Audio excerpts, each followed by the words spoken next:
So what is goDotte? Again, I mentioned it a little bit earlier, but if you recall last year, we won 3 different Planning Sustainable Places grants from the Mid-America Regional Council. We leveraged our annual advanced planning budget about threefold with those grants, and you are seeing that materialize this year and into next year. The other 2 grants being the Northeast Kansas City, Kansas Heritage Trail process, as well as the Miriam Lane corridor process, which is updating the Miriam portion of our Miriam Lane Southwest Boulevard corridor plan.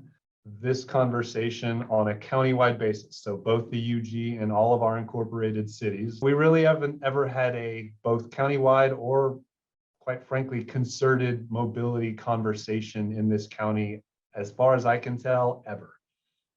In the citywide master plan, there's a transportation element. In our area plans, we talk about transportation, but to use Armourdale as an example, the 1979 Armourdale area master plan didn't talk about transportation really at all. And yet in this update to the Armourdale area master plan, which we will take before you hopefully later this month, we talk about it quite a bit. And as you all know, not every neighborhood in Wyandotte County is covered by an area plan. So it's kind of a mixed bag out there. We've never really had, again, a countywide conversation about our transportation futures, and we're really excited to get it started. And what our intent is to take a focused, comprehensive, integrated approach to it. The thing I want to make sure that, and Jeff hit on it earlier, is you cannot separate transportation from land use. And while this focus is very much on mobility, you will hear me talk about land use quite a bit, both now and throughout this planning process. Our intent is that the mobility plan, goDotte, will lead into an update to our citywide master plan, which will then set a true vision for all of our other area plans. So we do have a kind of cycle of updates that we're working on, and this is really step 1 of that process. What we're doing with goDotte is founded primarily on the already identified priorities of the Board of Commissioners, mixed in with all of our existing policies, namely the Complete Streets Ordinance that was adopted last year, but also the policies and other goals and vision that was identified in some of our more recent area plan updates from the Northeast, Rosedale, Central area, and Armourdale. Those are the primary 4 that have put a lot of thought into kind of the corridors, if you will, within those neighborhoods and how we move around within those neighborhoods. So we are one county within a regional context. We all know that we travel outside of not outside of Wyandotte County as well as inside of Wyandotte County. And so in our initial analysis, what we found is something I think we already knew, which is we are much more diverse than the region, and we are much more disadvantaged than the region. We have a bunch of corridor plans that will be not folded into, but really updated and integrated into this single mobility strategy moving forward. We are looking comprehensively, not just across the UG, but all of the other things going on within Bonner Springs and Edwardsville, and to a degree, Lake Quivira, and having that be a part of it. There is a much larger context that we have to think through when we talk about transportation in Wyandotte County. And we've put a lot of time and effort into reviewing existing plans, making sure that we understand with our partner cities what they're thinking about and what they're currently looking to do in terms of policy updates and things of that nature. So I wanted to share, again, just a few key highlights. This is not all the highlights that we have identified as a part of this foundation's report. Again, you can go to our website, it's goDotte.com, to find the full report, and again, another page with all of the insights, but I did want to share just a few with you here today. So first and foremost, you guys probably heard me say this a couple of times in my Planning and Zoning Commission hearings, but for the last 50 years, we have been building a city and retrofitting our formerly walkable city for the automobile. So mainly in our expansion, and that's not just we, the unified government, that is we, the United States of America. And that approach to development surrounding the automobile has had significant social, environmental, public health, and economic impacts, both good and not so good. Now, very similarly, for the last 50 years, we have not been building a balanced multimodal transportation system in the United States. And what that has done, it has lowered access to opportunity. And all in all, both from a volume standpoint, because most of us drive our cars everywhere and we've been driving more miles every year for a long time, it's become a much less safe transportation system. Cars are getting bigger and faster, and they might become safer in terms of seatbelts and stuff like that. But as they're becoming bigger and faster, and we've been building roads to go faster, it makes it less and less safe for everyone, in particular pedestrians. If you recall the Complete Streets Ordinance, we introduced the idea of Vision Zero. It's been going on for about a decade. It came out of Sweden, but we need to do things to stop traffic fatalities. And we can do that in the built environment. Now, this has been, again, another trend globally that's been changing in the last, let's say, decade, but we used to try to focus on getting transit coverage. We wanted to make sure transit was available to everyone, everywhere, to go every place. And that's just not realistic. We're too big to do something like that moving forward. And a lot of transit agencies, including the KCATA, who more recently than most have transformed their ridership to be focused more on corridors. And if we can focus on those corridors and increase the frequency, convenience, and reliability of those corridors, more people will switch to transit. And then we can build the land use and economic development along those corridors to create a positive cycle of investment. Now, if you took these three maps and you overlaid them, what you would see is that our most disadvantaged neighborhoods are the ones that are the most transit dependent and are also the ones that lack the most access to opportunity. I would argue that this is where we should be focusing our transportation investment. But if you look at where the county is investing its dollars in terms of transportation, not just the UG, but KDOT in particular, most transportation funding goes to the building of highways, and our transportation list of projects are predominantly on the west side of Wyandotte County. And I'm going to sit on this one for just a minute, because this is one that I wrote specifically into this RFP, because it's one I've heard Wyandotte County Economic Development Corporation say a couple of times, including at some of our Armourdale meetings, which I know you commissioners have been at. So I'm going to say this one more time. We export low-wage workers out to low-wage paying jobs in the region.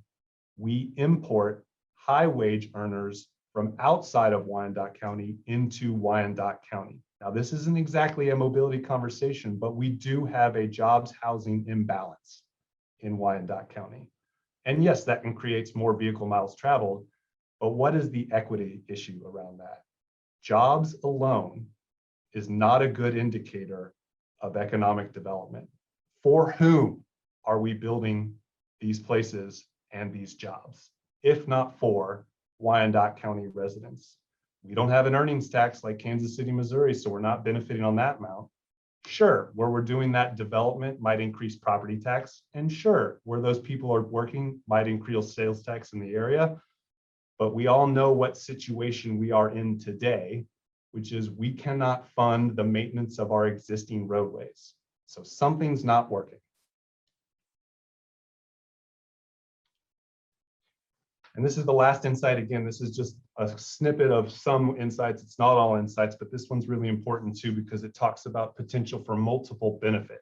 Those same places where one would argue we should be focusing our transportation investments are the same right-of-ways where we have a consent decree and a combined sewer system that needs work. Now, we are in the process of taking one pipe and putting two pipes in the ground. That's one strategy. And believe me, it has to happen that way.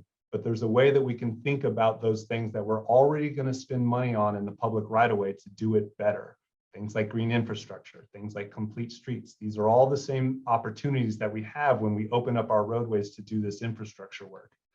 So we could just replace pipes with more pipes, or we could do things that encourage green infrastructure that reduce the size of those pipes that we need to replace by diverting the water before it even gets to them through green infrastructure, by creating the places that make people want to linger, by planting trees, quite frankly, in our public right-of-ways that produce shade, that reduces energy bills for residents, that make people want to stay and spend their money more in commercial corridors, that generally make them better places to be and improves livability overall and makes them safer, quite frankly.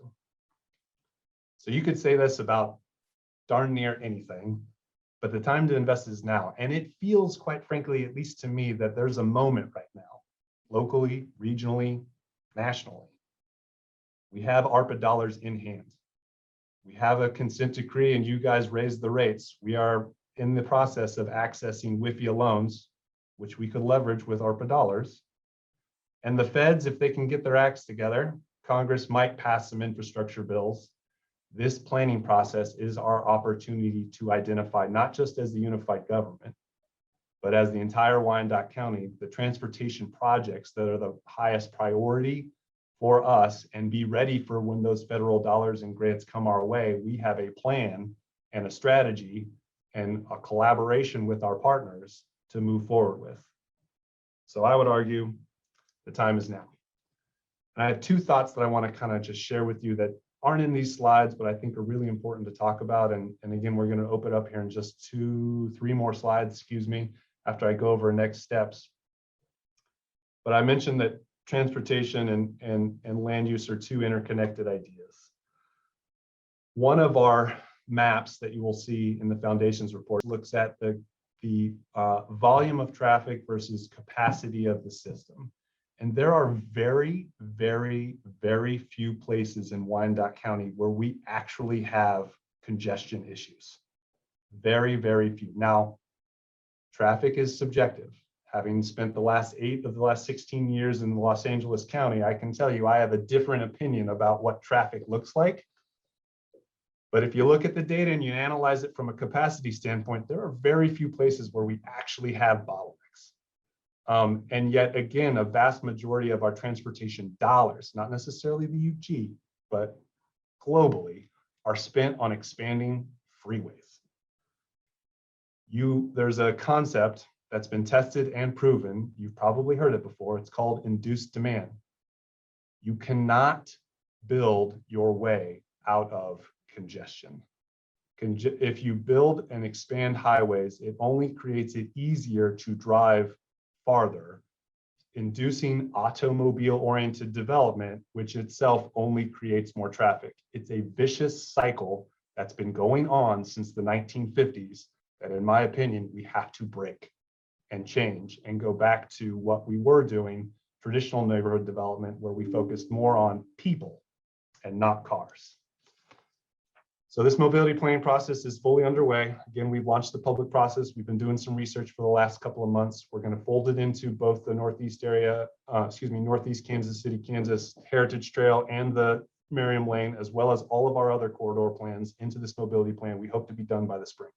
There are a couple of next steps that are really important and critical. Our consultant has a proprietary process that they have developed to review access to opportunity.